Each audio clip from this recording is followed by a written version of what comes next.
இயேசுவின் ஜெப கோபுரம் ஊழியங்கள் வழங்கும்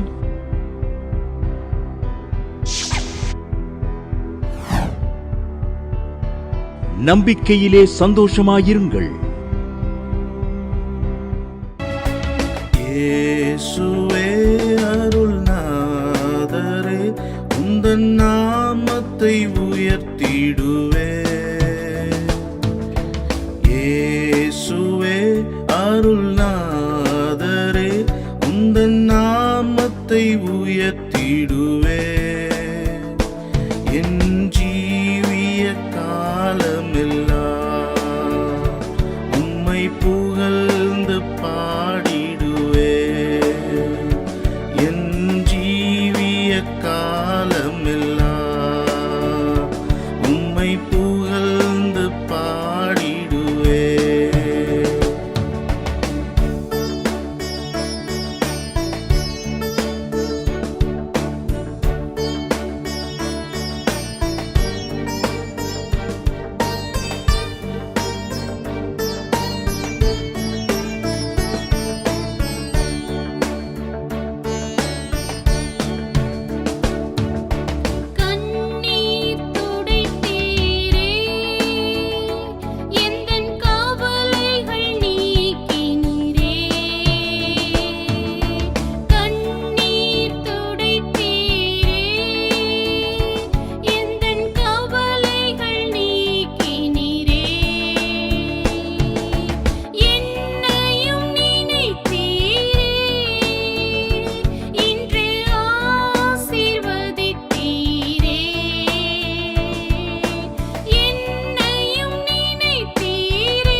என் ஜீவிய காலமெல்லாம் உம்மை புகழ்ந்து பாடிடுவே. என் ஜீவிய காலமெல்லாம் உம்மை புகழ்ந்து பாடிடுவே. இயேசுவே அருள்நாதரே, உந்தன் நாமத்தை உயர்த்திடுவே. இயேசுவே அருள்நாதரே, உந்தன் நாமத்தை உயர்த்திடுவே.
என் ஜீவிய காலமெல்லாம் உம்மை புகழ்ந்து பாடிடுவே.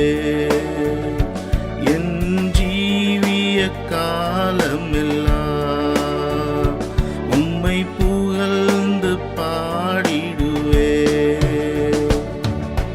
இயேசுவே அருள்நாதரே, உந்தன் நாமத்தை உயர்த்திடுவே. இயேசுவே அருள்நாதரே, உந்தன் நாமத்தை உயர்த்திடுவே. என் ஜீவிய காலமெல்லாம் உம்மை புகழ்ந்து பாடிடுவே. என் ஜீவிய உம்மை புகழ்ந்து பாடிடுவே.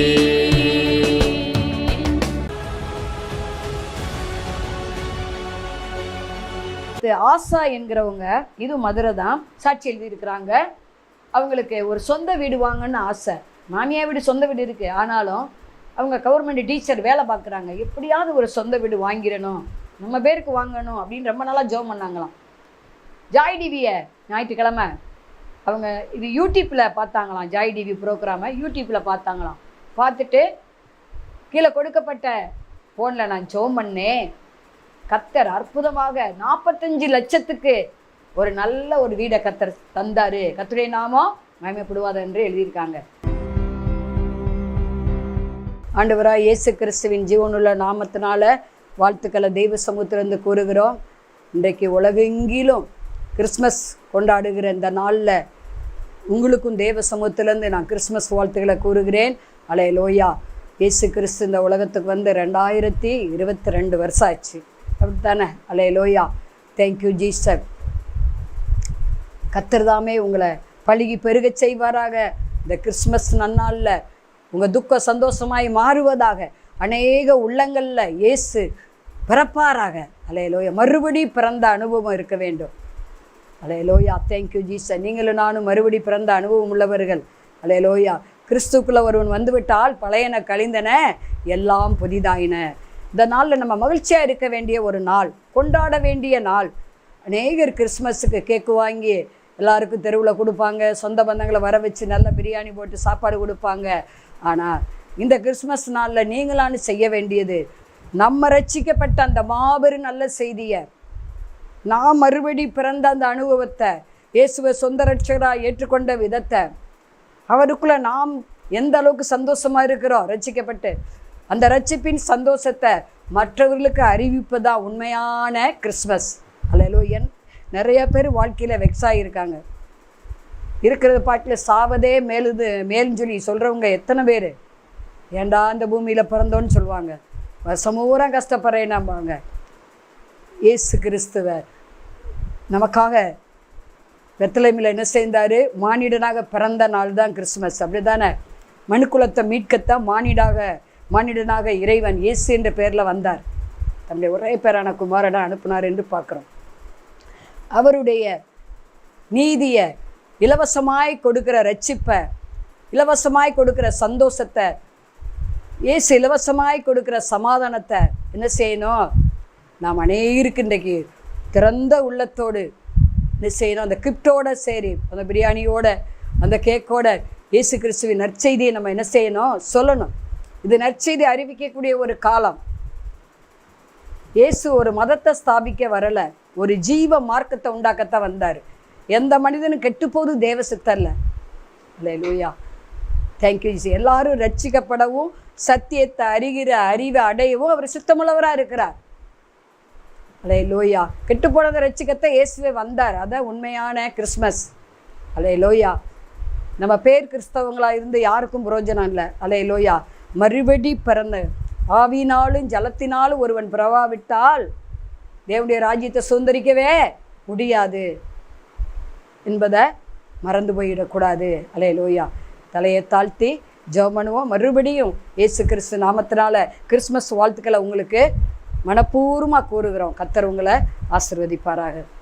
தலையை தாழ்த்தி ஜெபம் பண்ணுவோம். பரலோக பிதாவே, நாங்கள் ஸ்தோத்திரிக்கிறோம், துதிக்கிறோம். இந்த தேவ செய்திக்கு விரோதமாக எழும்புகிற ஆயுதம் வாய்க்காமல் போவதாக. கர்த்தருடைய ஆசீர்வாத சிரசில் ஒவ்வொருவர் மேலும் இறங்குவதாக. கர்த்தருடைய வார்த்தை பெண்மான்களை ஈனச் செய்கிற வார்த்தை, காதேஸ் வனாந்தரத்தை அதிர பண்ணுகிற வார்த்தை, ஜீவனுள்ள வார்த்தை ஒவ்வொரு காதுகளையும் தொனிப்பதாக, அது இருதயத்தில் கிரியை செய்வதாக. இயேசு நாமத்தை பிதாவே, ஆமென். இந்த நாளையும் கூட ஒரு தீர்க்கதரிசன புஸ்தகத்தில் இருந்து, ஏசாயா தீர்க்கதரிசன புஸ்தகத்திலேருந்து ஒரு வேத பகுதியை நம்ம தியானிக்க போகிறோம். செய்தியுடைய தலைப்பு, கர்த்தரால் மீட்கப்பட்டவர்கள் திரும்பி ஆனந்த களிப்புடன் பாடி சீயோனுக்கு வருவார்கள். நித்திய மகிழ்ச்சி அவர்கள் தலைமையில் இருக்கும். சஞ்சலமும் தவிப்பும் என்ன செய்யுமா? ஓடியே போயிடும். கிறிஸ்துமஸ் நன்னாளில் ஆண்டவர் கொடுக்குற வார்த்தை, சஞ்சலமும் தவிப்பும் ஓடி போகும். உங்கள் புலம்பல் ஆனந்த களிப்பாய் மாறும். ரட்சிக்கப்பட்ட ஜனமே, உனக்கு ஒப்பானவன் யார்? ரட்சிக்கப்பட்ட ஜனத்துக்கு ஒப்பானவர் இந்த உலகத்தில் இல்லவே இல்லை. எது இருக்கோ இல்லையோ சமாதானம் இருக்கா, நமக்கு எது இருக்கோ இல்லையோ சந்தோஷம் இருக்கா, உள்ளத்தில் சந்தோஷத்தை விலைக்கு வாங்க முடியுமா, சமாதானத்தை வாங்க முடியுமா? உலகம் கொடுக்கவும் எடுக்கவும் முடியாத சமாதானத்தை ஆண்டவர் நமக்கு தந்திருக்கிறாரே. அதுதான் மறுபடியும் சொல்கிறேன். செய்தியுடைய தலைப்பு, கர்த்தரால் மீட்கப்பட்டவர்கள் திரும்பி ஆனந்த களிப்புடன் பாடி சியோனுக்கு வருவார்கள், நித்திய மகிழ்ச்சி அவர்கள் தலைமையில் இருக்கும். சஞ்சலம் தவிப்பு என்ன செய்யுமா? ஓடி போயிடும். நிற்காது, நடக்காது, ஓடி போயிடும். ஓட்டமாக குழுகுழுன்னு ஓடி போயிடும். சஞ்சலம் தவிப்போம் திரும்பி வரவே வராது. ஏன்னா கர்த்தர் தமது பிள்ளைகளுக்கு சகலத்தை அவர் செய்து முடித்து விட்டார். அல்லேலூயா, அல்லேலூயா. பிள்ளைகளுடைய அதாவது ஒரு தாய் தகப்பன் சேர்த்து வைக்கிற சொத்து எல்லாம் பிள்ளைகளுக்கு தான் போகும் இல்லையா? கர்த்தர் நமக்காக இயேசு ரத்த சிந்தி சாத்தானை ஜெயித்து அவன் கையில் இருந்த அந்த ஆளுகையை என்ன செஞ்சார்? திருப்பி நம்ம கையில் கொடுத்துட்டார். அல்லேலூயா. ஆதாம் ஏவாள் அந்த ஆளுகை இழந்தாங்க. ஆண்டவர் பூமியை உண்டாக்கி ஆளுங்க என்ன சொன்னார்? அவங்க தான் என்ன செஞ்சாங்க? சாத்தானால் வஞ்சிக்கப்பட்டு ஏமாற்றப்பட்டு ஆளுகை இழந்தாங்க. திரும்ப புதிய ஆதாமாய் ஆண்டவராக இயேசு கிறிஸ்து சிலுவையில் இரத்த சிந்தி மரித்து 3ஆம் உயிரோடு எழுந்து சாத்தானை ஜெயித்து பூமியை ஆளும்படி அந்த ஆளுகையை நம்மக்கிட்ட கையில் கொடுத்துட்டாரு. இந்த பூமியில் இருக்குந்தண்டியும் நம்ம சஞ்சலமும் தவிப்பும் நமக்கு தேவையில்லை. சந்தோஷமாக மகிழ்ச்சியாக இருப்பதான் தேவ சித்தமாக இருக்குது. மகிழ்ச்சியாக இருப்பதான் நம்முடைய பலனாக இருக்கிறது. யாருக்கு அந்த சியோன் என்றால் என்னன்னா, சியோன் என்பது ஒரு மலையை குறிக்கும். சியோன் என்றால் நம்மையும் குறிக்கும். அது சூரியகாந்தி என்று பெயரா இப்ரேய மொழியில். ஆகவே எருசலேமுக்கு சியோன் என்று ஒரு பெயர் உண்டா? சரி, எருசலேம் என்றால் சமாதானம் என்று அர்த்தம். அல்லேலூயா. இங்கே நம்ம பார்க்குற நித்திய மகிழ்ச்சி யாருக்கு கிடைக்கும்? அந்த மகிழ்ச்சி உலகம் கொடுக்கவும் எடுக்கவும் முடியாத அந்த நிரந்தர மகிழ்ச்சி, அந்த நிரந்தர சந்தோஷம்.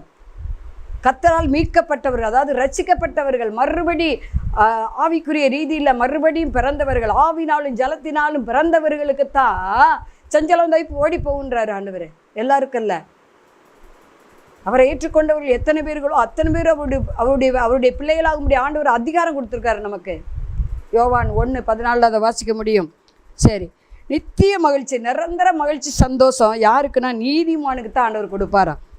யார் நீதிமான்? அதாவது நீதிமொழிகள் 10:28 நீதிமான்களின் நம்பிக்கை மகிழ்ச்சியாகும். யார் நீதிமான்? இயேசு இரத்தத்தினால் கழுவப்பட்டு அவர் பின்னால் சிலுவை தூக்கி கொண்டு வருகிற எல்லாரும் நீதிமான்கள் தான். விசுவாசிக்கிறவர்கள் நீதிமான்கள் தான்.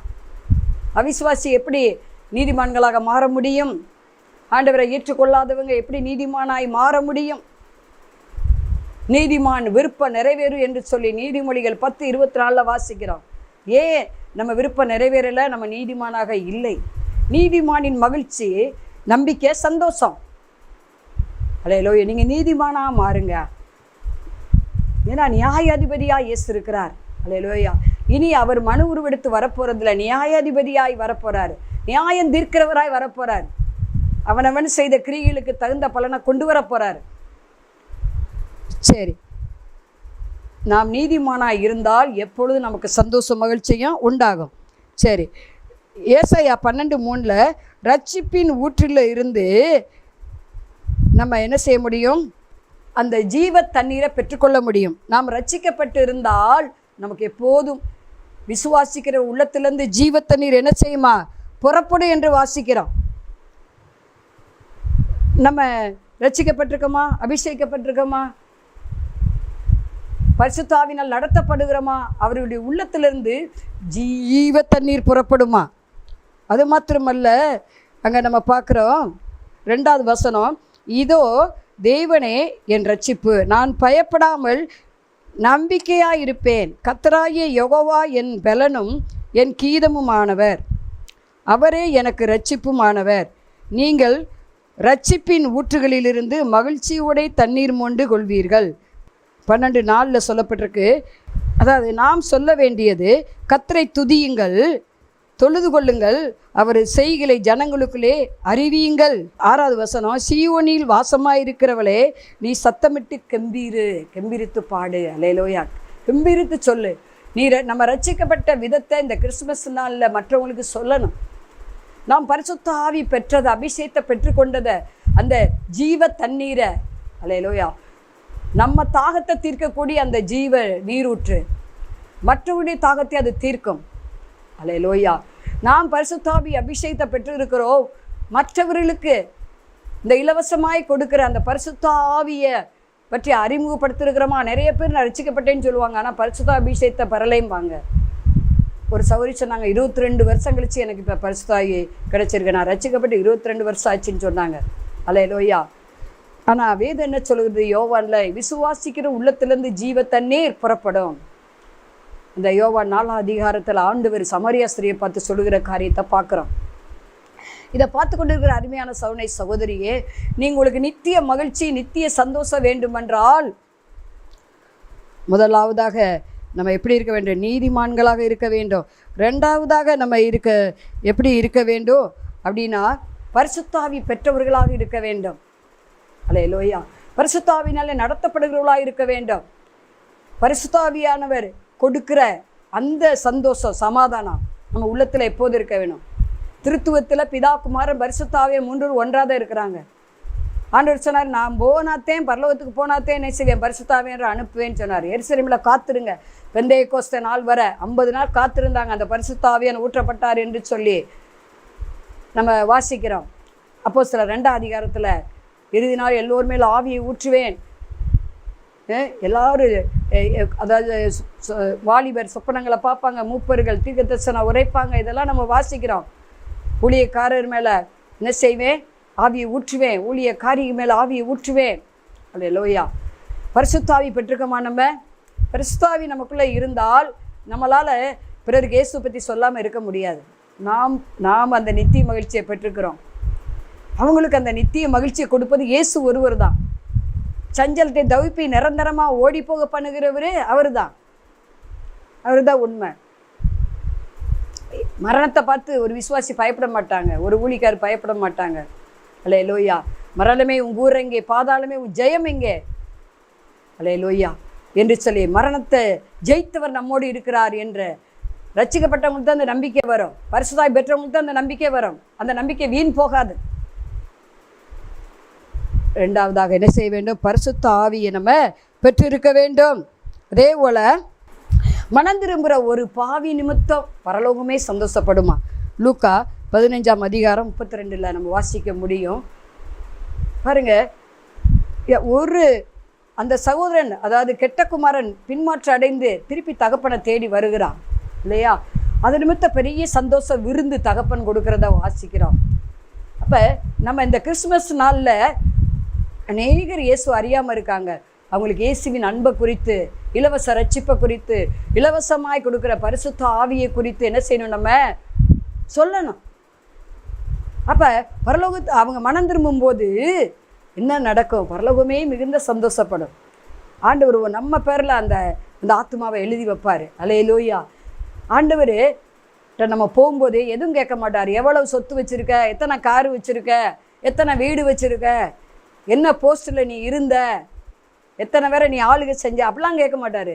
நீ எத்தனை ஆத்துமாக்களை ஆதாயம் பண்ணின, நீ பெற்ற அந்த ரட்சிப்பை, நீ பெற்ற அந்த பரிசுத்த ஆவியை, நீ பெற்ற அந்த உலகம் எடுக்க முடியாத சமாதானத்தை எத்தனை பேருக்கு சொன்ன அந்த சமாதானக்காரனர், அதான் கேட்பார். மூன்றாவதாக நமக்கு நித்திய மகிழ்ச்சி உண்டாக நம்ம ஆத்துமாக்களை ஆதாயம் பண்ண வேண்டும். இயேசு அறியாதவர்களுக்கு இந்த சுவிசேஷம் என்ன செய்யணும்? நம்ம அறிவிக்க வேணும். சுவிசேஷத்தை அறிவிக்காவிட்டால் எனக்கு ஐயோ. ஆகவே நாலாவதாக இந்த நித்திய மகிழ்ச்சியை பெறுவதற்கு நாம் செய்ய வேண்டிய காரியம் யாக்கோபு 4:10 எழுதப்பட்டிருக்குது. தாழ்மைப்படணும். கர்த்தருக்கு முன்பாக தாழ்மைப்படுங்கள், அப்பொழுது அவர் உங்களை உயர்த்துவார். தன்னைத்தான் தாழ்த்துகிறவன் உயர்த்தப்படுவான். நமக்கு உயர்வு வர வர வர என்ன ஆகும்? உயர்வுனா இம்மைக்குரிய உயர்வு இல்லை, பிரிச்சுவில் நம்ம முதலாவது உயரணும். தரிசனங்களை பார்க்கணும், சொப்பனங்களை பார்க்கணும், அதிகமாக ஜெபிக்கணும், வெளிப்பாடை பெற்றுக்கொள்ளணும், தீர்க்க தரிசன வரத்தை நம்ம பெற்றுக்கொள்ளணும். அல்லேலூயா. தானியேல் பெற்றுக்கொண்டார், யோசேப்பு பெற்றுக்கொண்டார், ஆபிரகாம் ஒரு தீர்க்கதரிசியாக காணப்பட்டார். என் தாசனாகிய ஆபிரகாம் ஒரு தீர்க்கதரிசி, அவன் உனக்காக வேண்டிக் கொள்வா, அப்போது அந்த கற்ப பையெல்லாம் நான் திறப்பேன்னு சொல்லி அமலேக்கு ராஜாவுக்கு ஆண்டவர் சொல்கிறார் பாருங்க. அவன் ஒரு தீர்க்கதரிசி என்கிறார். மோசே ஒரு தீர்க்கதரிசி. அல்லேலூயா, தேங்க்யூ ஜீசஸ். ஆகவே 4வதாக நம்ம செய்ய வேண்டிய ஒரு காரியம் இயேசுவை பற்றி மற்றவங்களுக்கு அறிவிக்கணும். 5வதாக நாம் செய்ய வேண்டிய ஒரு காரியம் இருக்கிறது, சோத்திரம் பண்ணணும். எல்லாவற்றிற்கும் சோத்திரம் பண்ணணும். இழப்பு மத்தியிலே சோத்திரம் பண்ணுங்க. இந்த வருஷத்தின் முடிவில் ஆண்டவர் நடத்தி வந்த பாதைகளை நினச்சி துதிங்க. ஒரு 3 நாள் உபவாசம் போட்டு அவர் செய்த நன்மைகளெல்லாம் எழுதி வச்சு சோத்திரம் பண்ணுங்க. ஒரு நன்றி கூட்டம் வைக்கணும். எத்தனை இழப்புகள், எத்தனை பாடுகள், எத்தனை பிரச்சனைகளை சந்தித்தோம், எத்தனை வியாதிகள், எத்தனை கொடூரமான சீற்றங்கள், எத்தனை எதிர்ப்புகள், எல்லாவற்றிலிருந்து கர்த்தர் நம்மளை மீட்டு கொண்டாரே, அதுக்காக சோத்திரம் பண்ணணும். யோபு பாருங்க, 6:2 என் சஞ்சலம் நிறுத்தப்பட்டால் நலமாக இருக்கும், நிறுக்கப்பட்டால் நலமாக இருக்குங்கிறாரு. அந்த மனசு சஞ்சலத்தில் அவர் என்ன சஞ்சலம்னு எல்லாருக்கும் தெரிஞ்சது. ஒரே நாளில் 10 பிள்ளை இறந்துச்சு, சொத்து சொகம் எல்லாம் போயிடுச்சு. ஆனால் அவர் சொல்கிறார், கர்த்தர் கொடுத்தார், கர்த்தரை எடுத்தார், கர்த்தருடைய நாமத்துக்கு சோத்திரம். பாருங்கள், அவர் இழந்து போன எல்லாவற்றையும் கர்த்தர் 2 மடங்கு கொடுத்தார். முறுமுறுக்கக்கூடாது. இழப்பு மத்தியில் முறுமுறுக்காமல் சோத்திரம் பண்ணுங்க. கர்த்தர் கொடுத்தார், கர்த்தர் எடுத்தார், கர்த்தருடைய நாமத்துக்கு சோத்திரம். எல்லாவற்றிற்கும் சோத்திரம் சொல்லுங்கள். 1 தெசலோனிக்கேயர் 5:18 அதான் சொல்லப்பட்டிருக்குது. என்ன நடந்தாலும் சோத்திரம் பண்ணுங்களே, உங்களுக்கு மகிழ்ச்சி சந்தோஷமும் உண்டாகும். அடுத்து ஒரு காரியத்தை பார்த்து நம்ம முடிக்க போகிறோம். அல்லேலூயா, அல்லேலூயா, தேங்க்யூ ஜீசஸ். கடைசியாக நம்ம பார்க்க வேண்டியது அல்லேலூயா ருக்காதகரவோ ஷெவலவரவோ ரிகபலவரவோ. சகரியா புஸ்தகத்தில் நம்ம அந்த இதை வாசிக்க முடியும். அதாவது 4வது மாத உபவாச ஜெபம், 7வது மாத உபவாச ஜெபம் இஸ்ரவேல் ஜனங்களுக்கு எப்படி இருக்குமா? அதை 10வது மாத உபவாசம் மகிழ்ச்சியாகவும் பண்டிகையாகவும் என்ன செய்யுமா? மாறி போகுமா? ஆகவே நீங்களும் நானும் உபவாசித்து என்ன செய்யணும்? கண்டிப்பாக ஜெபிப்பது அவசியமாக இருக்கிறது. அல்லேலூயா, உபவாச ஜெபம் பண்ணுங்க. சகரியா புஸ்தகம், இந்த உபவாச ஜெபத்தை நீங்கள் நியமித்து பாருங்களேன். விசேஷ உபவாச ஜெபத்தை கூறுங்கள். அந்த யோவேல் 2ஆம் அதிகாரத்திலேயும் எழுதப்பட்டிருக்கிறது. இழந்து போனது எல்லாவற்றையும் திரும்ப பெறுவதற்கு, நம்ம மனமகிழ்ச்சியாக இருப்பதற்கு உபவாச ஜெபம் ரொம்ப ரொம்ப ரொம்ப முக்கியம். முக்கியம். பிசாசின் சோதனை வெல்லுவதற்கு உபவாசம் முக்கியம். மத்தேயு 4ஆம் அதிகாரம் 1 முதல் வாசிக்க முடியும். லூக்கா 4வது அதிகாரம் 1 முதல் வாசிக்க முடியும். பிசாசின் சோதனையை ஜெயிப்பதற்கு ஆண்டவர் என்ன செஞ்சார்? 40 நாள் ஒன்று புசியாது இருந்தார்னு இருக்கும். சகரியா 8:19 இருக்குது. உபவாச நாளை குறித்து எழுதப்பட்டிருக்கிறது. 4வது மாத உபவாசம், 7வது மாதம் உபவாசம், 10வது மாதம் உபவாச ஜெபம், 4 உபவாசம் அதில் எழுதப்பட்டிருக்கிறது. நீங்கள் பரவாயில்ல, வாரத்தில் 2 தரம் கூட நீங்கள் உபவாசி ஜெபிக்கலாம். அல்லேலூயா.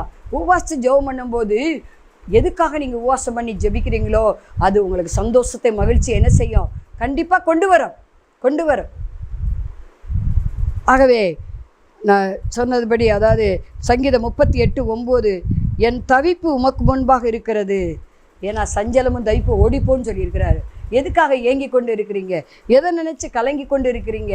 கடந்ததை நினச்சி கலங்குறீங்களா? உங்கள் கையை விட்டு போன பொருளுக்காக கலங்குறீங்களா? இல்லை மனிதர்களுக்காக கலங்குறீங்களா? அல்லேலூயா. இல்லை பிசாசினுடைய கிரிகளை நினச்சி கலங்குறீங்களா? பிசாசின் கிரிகளை அழிக்கும்படி தேவகுமாரன் வெளிப்பட்டார். ஆகவே இந்த நாள் மகிழ்ச்சியான நாள். அல்லேலூயா. ஒருமித்து தேவனை உயர்த்துகிற ஒரு நாள். அல்லேலூயா. இந்த காரியங்களை நம்ம கடைப்பிடிச்சு நடந்தால் நிச்சயம் நமக்கு நித்திய மகிழ்ச்சி, நித்திய சந்தோஷம் நம்ம தலைமுறையாக காணப்படும். நல்லவன் தன் பிள்ளைகளுக்கு ஆஸ்தி வைத்து போகிறானா? அல்லேலூயா, அல்லேலூயா. ஒரு சந்ததி கர்த்தரை தொழுது கொள்ளும், அது ஆண்டுடைய சந்ததி எனப்படும். தலைமுறையாக என்று எழுதப்பட்டிருக்கிறது பைபிளில். சங்கீதம் 22:30 இதை பார்த்து கொண்டு இருக்கிற அருமையான சகோதரியே, நித்திய மகிழ்ச்சியும் நித்திய சந்தோஷமும் உங்களுக்கு ஆண்டவர் இந்த கிறிஸ்மஸ் நாளில் கொடுக்க விரும்புகிறார். கர்த்தரால் நீங்கள் மீட்கப்பட்டவர்கள்.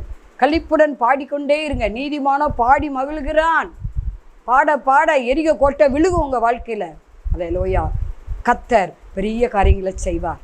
தலையை தாழ்த்தி ஜெபம் பண்ணுவோம். பரலோக பிதாவே, நாங்கள் சோத்திரிக்கிறோம், துதிக்கிறோம். கர்த்தரால் மீட்கப்பட்டவர்கள் களிப்புடன் பாடி சீயோனுக்கு வருவார்கள். அல்லேலூயா. நித்திய மகிழ்ச்சி ஒரு தலைமையில் உண்டாயிருக்கும். சஞ்சலம் தயிப்பு ஓடி போகும். இதை பார்த்து கொண்டு இருக்கிற ஒவ்வொருவருக்கும் சஞ்சலம் தயிப்பு ஓடுவதாக. எதை குறித்து சஞ்சலப்படுறாங்க, எதை குறித்து கவலைப்படுறாங்களோ அந்த கவலை இந்த கிறிஸ்மஸ் நன்னால நீங்கி போவதாக. ரீகா உதக்கராகாசா ஓராபாதிகா நீதிமானாய் உம்முடைய ரத்தம் ஒவ்வொருவரையும் மாற்றுவதாக. சஞ்சலம் தவிப்பும் போகிறதுக்கு ஆமேன் ஆண்டவரே. ஹல்லேலூயா ஹல்லேலூயா. ரக மறுபடி பிறந்த அனுபவம் ஆண்டவரே ஒருவருக்கு உண்டாவதாக. பரிசுத்த ஆவியை பெற்ற ஒவ்வொருவரும் ஹல்லேலூயா மகிழ்ச்சியாக இருப்பார்களாக. ஒரு கதிகலரவ உவாசித்து ஜெபிப்பார்களாக. ஹல்லேலூயா. ருகா தேகோ ரோகோ தீக மற்றவர்களுக்கு இயேசுவை பற்றி ரட்சிப்பை சொல்லுவார்களாக. ஹல்லேலூயா. ரிக்கத்தேக்க ஊ ரி ஔதக ரீபா தகலரவ சபல கர்த்தருக்கு முன்பாக தாழ்மைப்படுவார்களாக. எல்லாருக்கும் முன்பாக யோக்கியமான வேலை செய்ய இதை பார்க்குற ஒவ்வொருவருக்கும் உதவி செய்வீராக.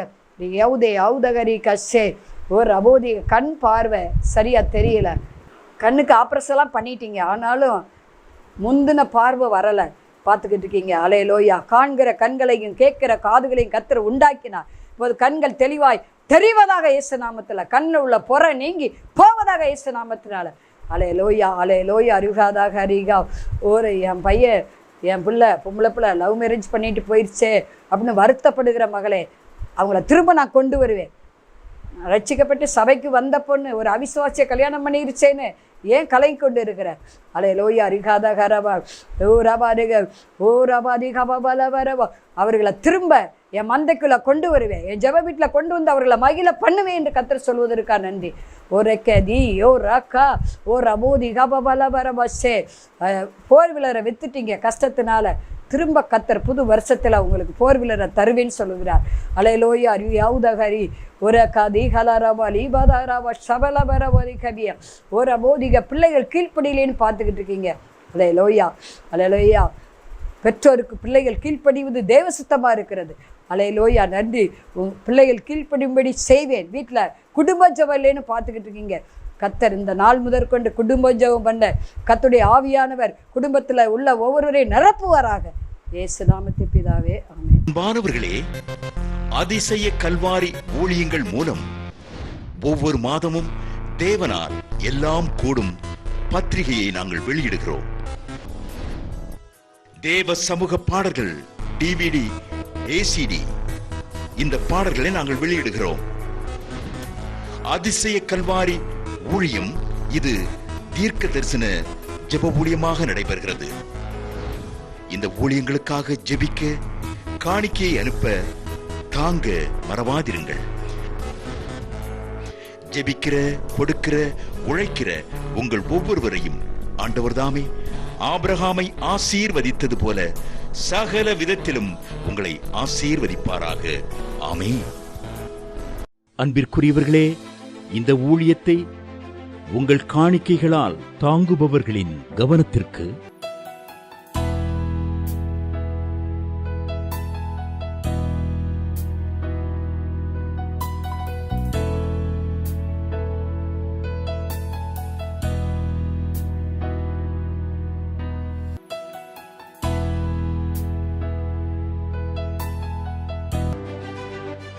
எங்களது முகவரி சகோதரி எலிசபெத் சுந்தர்ராஜன், எண் 27, பொதிகை தெரு, குழந்தைச்சாமி நகர், வண்டியூர், மதுரை 20.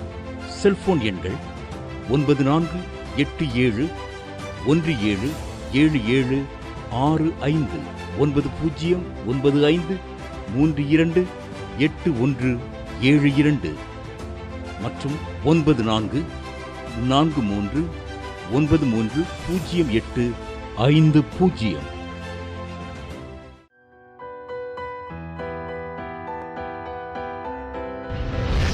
கர்த்தர் உங்களை ஆசீர்வதிப்பாராக.